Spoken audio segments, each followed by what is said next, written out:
నమస్కారం. భక్తిప్రదం కార్యక్రమానికి స్వాగతం. సర్వసమర్థుడు, సర్వశక్తిమంతుడు, సర్వం తెలిసినవాడు, సర్వత్రా దర్శనమిచ్చేవాడు భగవంతుడు. భగవత్ శక్తి ముందు ఏ శక్తి అయినా సూర్యుని ముందు దివిట లాంటిదే. సమస్త ప్రాణకోటిని సదా కాపాడే దేవదేవుడు విర్రవీగే లోక కంఠకులకు పాతాళానికి పంపిస్తాడు. పరోపకార బుద్ధితో వినమ్రంగా ధర్మపరాయణులుగా ఉండేవారిని ఆకాశ స్థాయి కీర్తి ప్రతిష్టలు కలిగిస్తాడు. దుష్ట శిక్షణ, శిష్ట రక్షణ చేసే భగవంతుడు పుణ్యాత్ములకు ఇహపర సౌకర్యాలు కలగజేస్తాడు. జన్మరాహిత్యం, దైవక్యానికి అవకాశం కల్పిస్తాడు.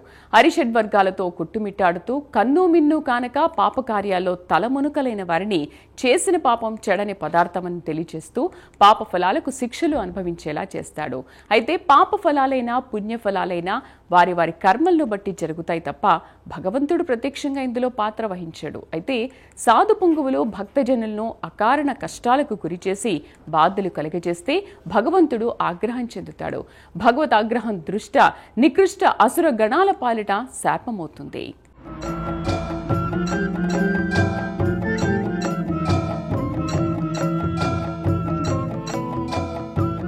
భక్తులను బాధలకు గురి చేస్తే భయంకర రాక్షసులనైనా మహాబల సంపన్నులనైనా భగవంతుడు క్షణకాలంలో కడతేరుస్తాడు. అయితే పాపకార్యాలకు పాల్పడే వారికి, పుణ్యకార్యాలు చేసేవారికి వారి వారి కర్మానుసారైన ఫలితాలు అనుభవించాల్సి ఉంటుంది. అయితే ఘోర పాపాలు, తప్పిదాలు చేసేసి ఏవో దానాలు, పూజలు, వ్రతాలు చేసేస్తే పుణ్యఫలాలు సంప్రాప్తించే అనుకోవడానికి వీల్లేదు. ఎందుకంటే చేసిన పాపానికి పాప ఫలాలు, చేసుకున్న పుణ్యానికి పుణ్యఫలాలు విడివిడిగా ఉంటాయి. ఆ రెండు ముడిపెట్టడానికి కుదరదని పురాణ పెద్దలు చెబుతారు. చాలా కొన్ని సందర్భాల్లో మాత్రమే పాపాలు సంపూర్ణంగా తొలగుతాయని అంటున్నారు. అలా పుణ్యఫలాలు కలిగజేసే మాసంగా కార్తీకానికి పేరుంది.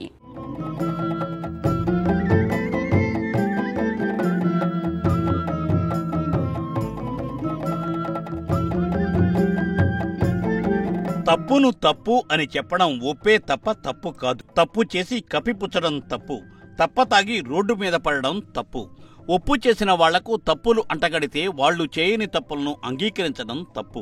ఈ తప్పులు, ఒప్పులు పాపపుణ్యాలకు కారణం అవుతాయి. పాపపుణ్యాల వల్లే ఇహపర సౌఖ్యాలైనా కష్టాలైనా ప్రాప్తిస్తాయి. అకారణ కష్టాలు ఆకస్మికంగా వచ్చి మీదపడితే సమయస్ఫూర్తితో వ్యవహరించి ఆ కష్టాల బారి నుండి బయటపడాలి.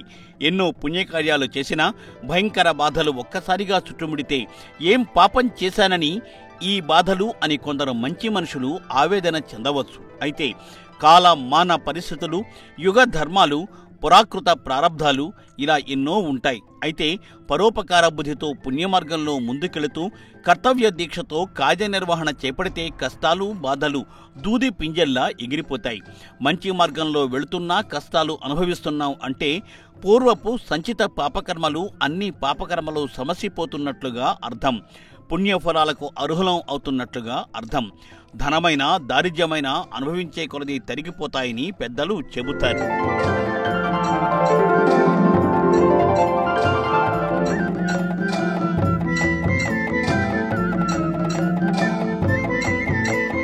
ఆకస్మిక కష్టాలు తలెత్తినప్పుడు దుఃఖిస్తూ కూర్చుంటే ఆ కష్టాలు సమసిపోవు. సమయస్ఫూర్తితో వ్యవహరించాలి. మేధో సంపత్తిని వినియోగించాలి. కష్టాల బారి నుండి బయటపడాలి. మానవ ప్రయత్నం త్రికరణ శుద్ధిగా ఉంటే దైవ సహాయం తప్పక ఉంటుంది. ఐకమత్యమే మహాబలం. అందుకే కలసి ఉంటే కలదు సుఖం అంటారు. సమష్టి నిర్ణయాలకు అనుగుణంగా అందరూ ఏకబాటపై నిలిచి ఏకబాటలో పయనిస్తే విజయాలు వాకిట నిలుస్తాయి.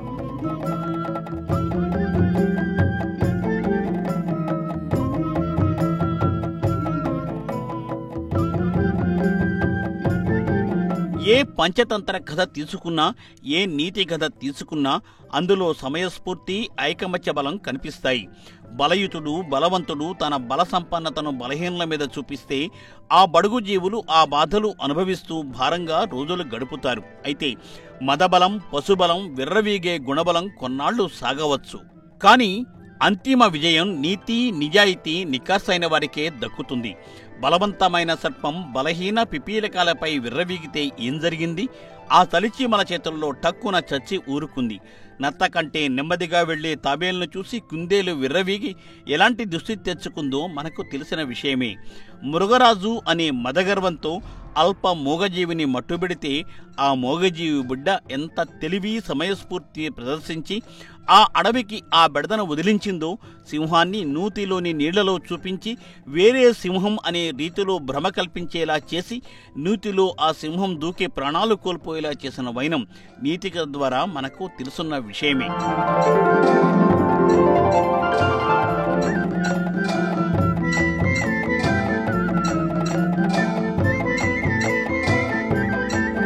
అయితే ఇక ఏ దిక్కు కానరాక శత్రువు చేతికో దుష్టుడి చేతికో చిక్కి అంతిమ గడియలకు చేరుకున్నప్పుడు ఏం చేస్తాం?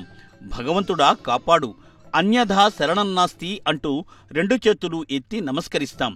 గజేంద్ర మోక్షంలో అంతటి టీవీ దర్జా వర్చస్సు ఉన్న గజరాజు ఒక చిన్న మకరానికి చిక్కి ప్రాణాలు కోల్పోయే పరిస్థితి దాపురించింది.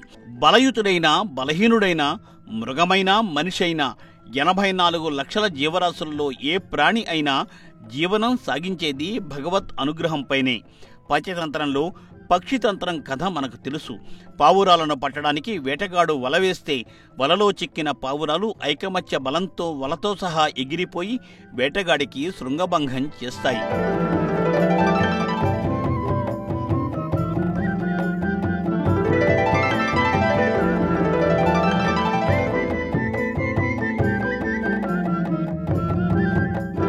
భగవంతుడు భక్త పక్షపాతి, భక్తుల పాలిట కరుణాసాగరుడు. అయితే భగవంతుని అనుగ్రహానికి పాత్రుడై వరాలు పొంది ఆ వరగర్వంతో సాధు పుంగవులపైన, సర్వసంగ పరిత్యాగులపైన, నిరపరాధులపైన అనుచిత చర్యలకు కార్యాలకు పాల్పడితే భగవంతుడు అస్సలు క్షమించడు. దుష్ట శిక్షణ, శిష్ట రక్షణే భగవత్ అవతారాల ముఖ్య ఉద్దేశం. భక్త ప్రహ్లాదుని హిరణ్యకశ్యపుడు ఎన్ని బాధలకు గురిచేసినా ఆ బాధలేవి ప్రహ్లాదుని అంటలేదు. శ్రీమన్నారాయణపై ప్రహ్లాదుడి అపార భక్తిభావమే దీనికి ప్రధాన కారణం. రాక్షస వంశాలలో జన్మించిన సుగుణ సంపన్నుడిగా, మహాభక్తుడిగా ప్రహ్లాదుడు పేరుగాంచాడు.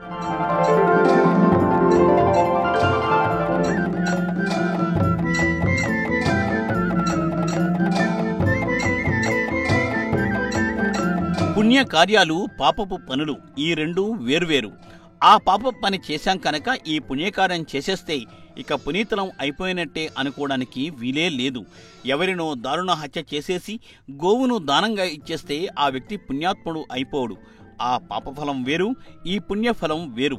ఆ పాపఫలం అనుభవించాల్సింది ఉంటుంది, ఈ పుణ్యఫలాలకు అర్హులు కూడా అవ్వాల్సి ఉంటుంది.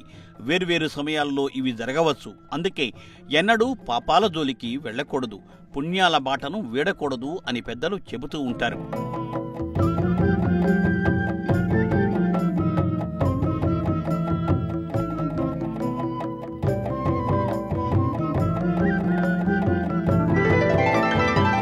చేసిన పాపం చెడని పదార్థమే, ఇందులో సందేహమే లేదు. అయితే ఆ పాపకర్మలను భరించే రీతిలో అనుభవించేసి పుణ్యఫలాలకు అర్హులయ్యేలా మంచి నడవడికతో, మంచి మార్గంలో, పరోపకార బుద్ధితో, దయార్థ హృదయంతో, దానగుణ సంపన్నతతో మార్కండేయ భక్తి మార్గంలో దైవంపైనే త్రికరణ శుద్ధిగా దృష్టిని సారిస్తే అసాధ్యాలు సుసాధ్యాలవుతాయి, పాప ఫలాలు పుణ్యాలుగా మారిపోతాయి. ఇందుకు ఎన్నో యజ్ఞ యాగ క్రతువులు, వ్రతాలు, నోములు ఉండనే ఉన్నాయి.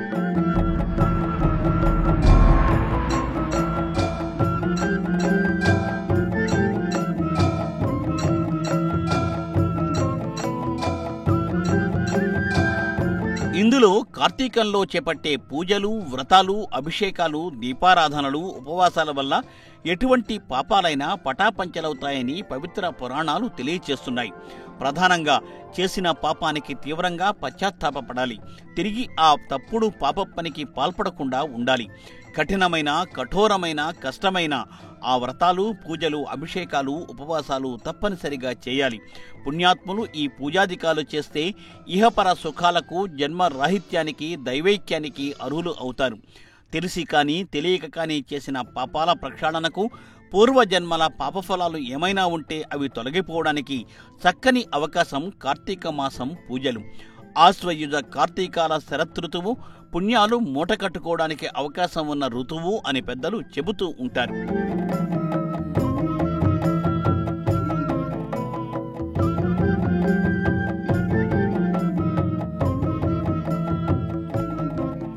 పుణ్యకార్యం చేయాలన్నా, పరోపకార బుద్ధి చూపాలన్నా, సక్రమంగా ప్రవర్తించాలన్నా సదాచార సంపన్నతతో మెలగాలన్నా సృష్టిలో ఒక్క మానవ మాత్రునికే అది సాధ్యం. సత్కార్యాలు కాక దుష్కార్యాలు చేసి పాపాలు మూటగట్టుకోవాలన్నా అది సైతం మానవునికే చెల్లుతుంది. అయితే పాపాలకు పాపఫలాలు, పుణ్యాలకు పుణ్యఫలాలు అనుభవించాల్సి ఉంటుంది. ఇక ప్రకృతిలో మానవులు కానీ ఏ మూగప్రాణైనా పరోపకారార్థమిధం శరీరం అనే రీతిలోనే వ్యవహరిస్తాయి. కర్తవ్య నిర్వహణ బాధ్యత తప్ప పుణ్యఫలాలు పొందడానికి సృష్టిలో ఒక్క మానవుడికి తప్ప ఎవరికీ అవకాశం ఉండదు. అయితే ఇంతటి ఉత్తమ జన్మను మానవుడు సార్థకం చేసుకోలేకపోతున్నాడు. ఇందుకు ప్రస్తుతం చోటు చేసుకుంటున్న అపరిమిత నేరపూరిత ఘటనలే తార్కాణం. భయంకరమైన కాలస్వరూపుడి ముందు ఎవరైనా తలవంచక తప్పదు. ఇక చేతులు కాలిపోతే ఏ పత్రాలు, ఏ కాండాలు, వేర్లు పట్టుకున్నా ప్రయోజనం ఉండదు కదా.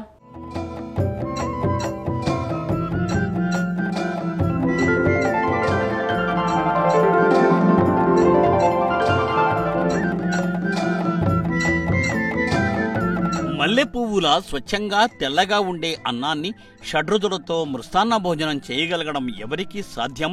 పట్టు పీతాంబరాలు ధరించి గాఢ భక్తితో దైవం ఎదుట కూర్చుని చక్కగా పూజ చేసుకునే అవకాశం, దైవానికి నైవేద్యాలు సమర్పించి ఆ నివేదనలను ప్రసాదం రూపంలో స్వీకరించి నలుగురికి అందచేసే అదృష్టం ఎవరికి దక్కుతుంది? సృష్టిలో ఒక్క మానవుడికే తప్ప 84 లక్షల జీవరాశులలో ఏ ప్రాణికి ఈ అవకాశమే లేదు. ఎన్నో అవకాశాలు రానే రావు.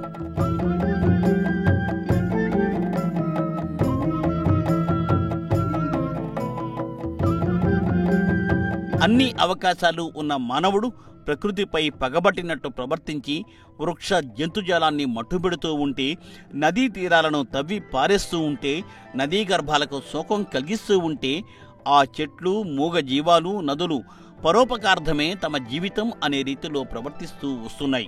పండ్లు ఇచ్చే చెట్లు రాళ్లతో కొట్టిన కన్నీళ్లు సైతం కార్చకుండా తీయటి ఫలాలను అందిస్తున్నాయి. అయ్యో, ఇన్ని ఫలాలు మనకు అందచేసే ఏ చెట్టు ఒక్క ఫలం సైతం అరగించటం లేదే?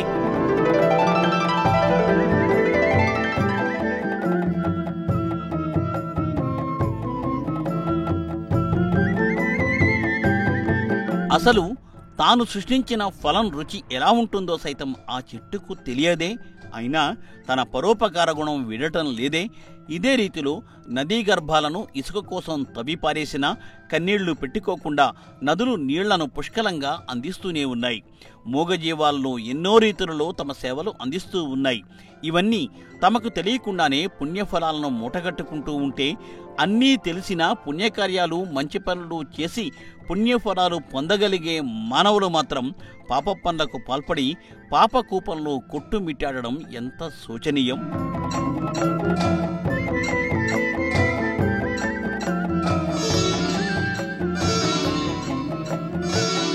పాపం, పాప భావన ఇది అన్ని చోట్ల, అన్ని మతాల్లోనూ ఉంది. అయితే భిన్న తరహాల్లో పాపాలకు నిర్వచనాలు, పాప భావనలు ఉంటూ ఉంటాయి. నైతిక విలువలకు తిరోధకాలు ఇచ్చి నైతికత అనే మాటలకు పాతర వేసే ఏ చర్యలైనా పాపమని సాధారణ నిర్వచనంగా మనం తెలియచేయవచ్చు. అయితే నేరాన్ని చట్టపర ఉల్లంఘనగా నిర్వహిస్తాం. పాపం హైందవంలో సంక్లిష్ట భావన. సనాతన ధర్మంలో పాపం, పుణ్యం, ధర్మం, అధర్మానికి సంబంధించినవే కనిపిస్తూ ఉంటాయి. పాపమైనా పుణ్యమైనా కర్మఫలాలను అనుభవించాల్సి ఉంటుంది తప్పనిసరిగా.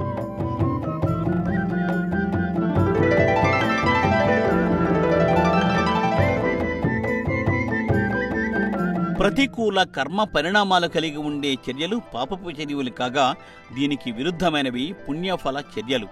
దైవం వెల్లడించిన దైవీక చట్టాలేవి ప్రత్యేకంగా లేకపోయినా నైతికతకు నిష్పాక్షికమైన సార్వత్రిక ప్రమాణం అంటూ ఒకటి ఉంటుంది. పరోపకార పుణ్యాయ పాపాయ పరపీడనం. ఇది సూక్ష్మంగా చెప్పే పుణ్య పాపఫలాల మూల సూత్రం.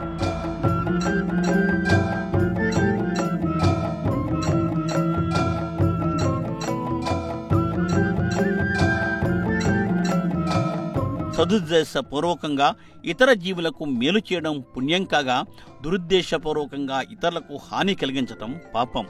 మానవ జీవితం మహా అయితే 100 ఏళ్లు. అందుకే శతమానం భవతి అని పెద్దలు ఆశీర్వదిస్తూ ఉంటారు. నిండు నూరేళ్లు చల్లగా బతుకు అంటే మంచి మానవత్వం, దయ, జాలి ఆదిగా గల సద్గుణ సంపన్నతతో మెలిగి పరోపకార బుద్ధి కలిగి జన్మ సార్థకత చేసుకోమని ఆ దీవెనల్లోని అంతరార్థం. దీపం ఉండగానే ఇల్లు చక్కబెట్టుకోవాలని, చేతులు కాలాక ఆకులు పట్టుకున్న ప్రయోజనం ఉండదని పెద్దలు చెబుతూ ఉంటారు. గాలి బుడగలాంటి, నీటి బుడగ వంటి జీవుల జీవనయానం ఎప్పుడు ఏ క్షణాన ముగిసిపోతుందో ఎవరికీ తెలియదు. 100 ఏళ్ల ఆయుర్దాయం మానవునికి ఉంది అని అనుకున్నా పూర్ణాయుష్కులుగా ఎందరూ జీవించగలుగుతున్నారు? అంతలా 100 ఏళ్లు జీవించిన వారికి పరమాత్మే నమస్కారం చేస్తాడని పెద్దలు చెబుతారు. అంటే ఏ కొందరో తప్ప 100 ఏళ్ల వయస్సుకు చేరేవారు తక్కువే. ఈ లెక్కన ఏ 70 80 ఏళ్ళో సగటు జీవితకాలంగా నిర్ణయించుకుంటే ఇందులో సగం నిద్రకే ఖర్చయిపోతుంది.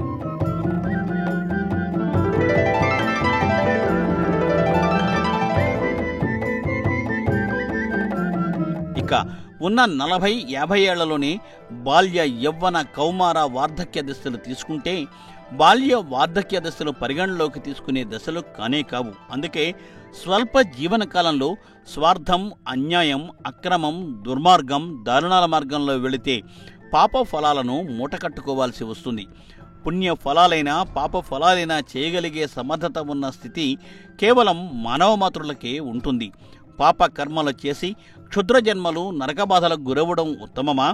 పుణ్యఫలాలు సాధించి ఇహపర సుఖాలు మోక్షప్రాప్తి పొందడం మంచిదా? ప్రతి ఒక్కరూ ఇప్పుడు ఇది తర్కించుకోవాల్సి ఉందని పురాణ ప్రముఖులు తన పురాణ ప్రవచనాల్లో తెలియచేస్తున్నారు.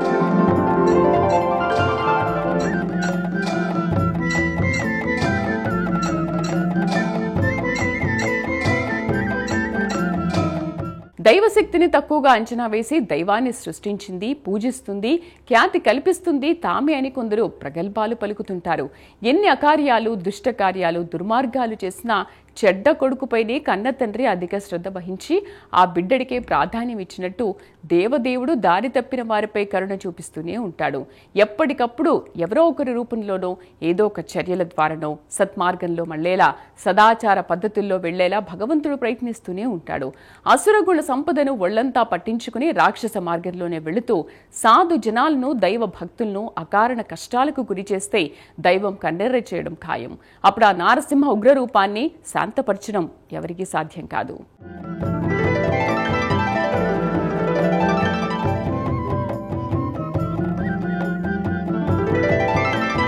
స్వగృహే పూజ్యతే మూర్ఖ. మూర్ఖుణ్ణి పూజించడం ఏంటి అనుకోవచ్చు. తాగినా, తందనాలాడినా, తగువులు పెట్టుకుని ఎన్ని తలవంపులు తెచ్చినా ఇంటి వ్యక్తిని ఇంట్లోని వారు గొప్పగానే చూసుకుంటారు. స్వగ్రామే పూజ్యతే ప్రభు. గ్రామానికి ప్రభువు ఎవరు? గ్రామాధికారి. గ్రామంలో గ్రామాధికారికి ఎంతో విలువ ఉన్నా గ్రామం దాటితే అతను సామాన్య వ్యక్తిగానే ఉండాల్సి ఉంటుంది. ఇదే రీతిలో స్వదేశే పూజ్యతే రాజా. తన దేశంలో చక్రవర్తిగా ఎంతో గొప్పగా కీర్తింపబడే రాజు ఆ రాజ్యం దాటితే ఎవరూ గుర్తించరు. అయితే విద్వాన్ సర్వత్ర పూజ్యతే. విద్వాంసుడు అన్ని చోట్ల ఎల్లవేళలా పూజింపబడతాడని ఈ సుభాషితం చెబుతోంది.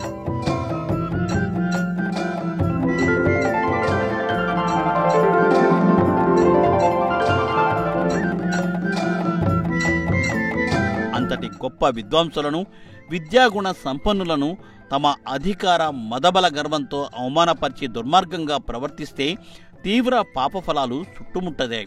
పురాణకాలంలో సైతం అసురులు దేవగణాలపైన, సాధుగుణ సంపన్నులపైన, ఋషి పొంగవులపైన ఎన్ని దాష్టికాలు చేసినా భగవంతుడు వారిలో మార్పును కాంక్షించి వెంటనే శిక్షించేవాడు కాదు. చెడ్డబిడ్డపైనే తండ్రికి మమకారం ఎక్కువగా ఉంటుందని పెద్దలు చెబుతూ ఉంటారు.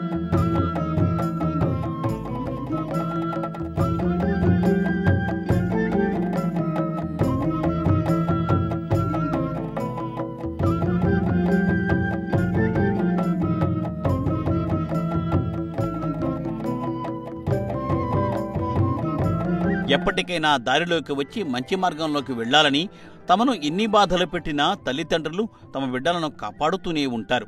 ఇదే రీతిలో భగవంతుడు అనేక అవకాశాలు ఇచ్చి దుస్తుల్లో మార్పు కోసం ప్రయత్నాలను చేస్తాడు. అయితే భక్తులు, సాధు జనాలు, ఋషులు, మునులకు హాని జరిగితే ఇక దేవుడు ఉపేక్షించడు. ఉగ్ర నరసింహుడు హిరణ్యకశ్యపుని అంతమొందించినట్లుగా దుష్టగణాలను కుక్కటి వేళ్లతో పెకిలించి వేస్తాడు.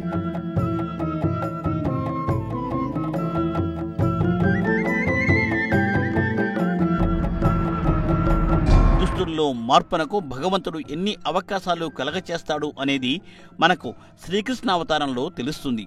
ఎన్ని వదరుబోతు మాటలు మాట్లాడినా, అనుచిత ప్రేలాపనలు పేలినా, శిశుపాలని 100 తప్పుల వరకు క్షమించిన శ్రీకృష్ణ పరమాత్ముడు చివరకు తీరు మార్చుకోని శిశుపాల దంతవక్రులను తన చక్రాయుధంతో వధిస్తాడు. దురాలోచనాపరుడైన దుర్యోధనుడు పాండవులను ఎన్ని బాధలు పెట్టినా రాయబారానికి వెళ్లి కౌరవుల్లో మార్పునకు ప్రయత్నిస్తాడు శ్రీకృష్ణ భగవానుడు. యుద్ధం వల్ల జరిగే అనర్థాలను కూడా వివరిస్తాడు ఆయన.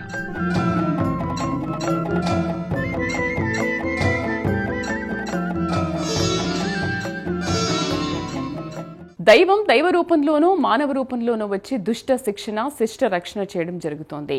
వరగర్వం, బలగర్వం, మదగర్వంతో అతి బల సంపన్నులుగా మారిన రాక్షసులు భయంకర రూపాలు దాల్చి లోక కంఠకులుగా మారినప్పుడు భగవత్ శక్తి భయంకర శక్తిగా మారి మహారౌద్ర రూపం దాల్చి దుష్ట రాక్షస గణాలను సమూలంగా నిర్మూలించినట్టు మనకు పురాణాలు చెబుతున్నాయి.